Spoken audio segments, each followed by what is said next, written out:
اگه میخوای تغییر کنی خیلی ساده است. مغزت خودش بهت میگه. تمرین بهت میدم. امشب برو خونت، فوق‌العاده است، فوق‌العاده است.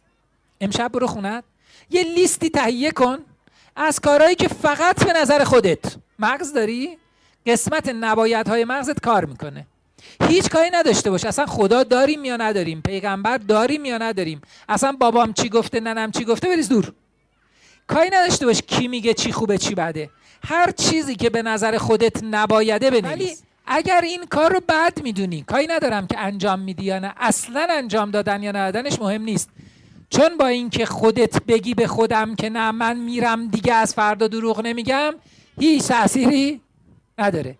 قرار اینجا رو راه بندازیم، ببین چجوری به راحتی راه میفته. امتحان کنید ببینید.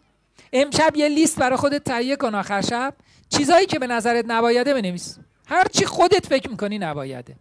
از فردا شب روی لیستت نگاه کن، بعد اینه چک لیست چک کن.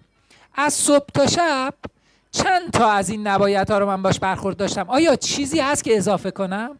کاری نداشته باش که رفتار کردی یا نه. هر شب به مدت 1 هفته این کار رو انجام بدید. فقط نگاه کن.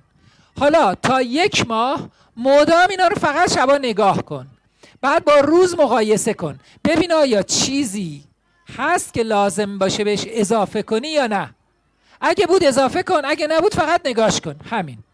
قسمت مربوط به نبایدهای مغز راه میفته، اصلا بخوای نخوای راه میفته.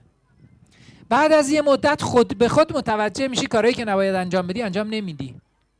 حالا معجزه رو، اون کارهایی که نباید انجام بدی که انجام نمیدی، خود به خود به سمت کارهایی که باید انجام بدی یا خوبه سوق پیدا میکنی.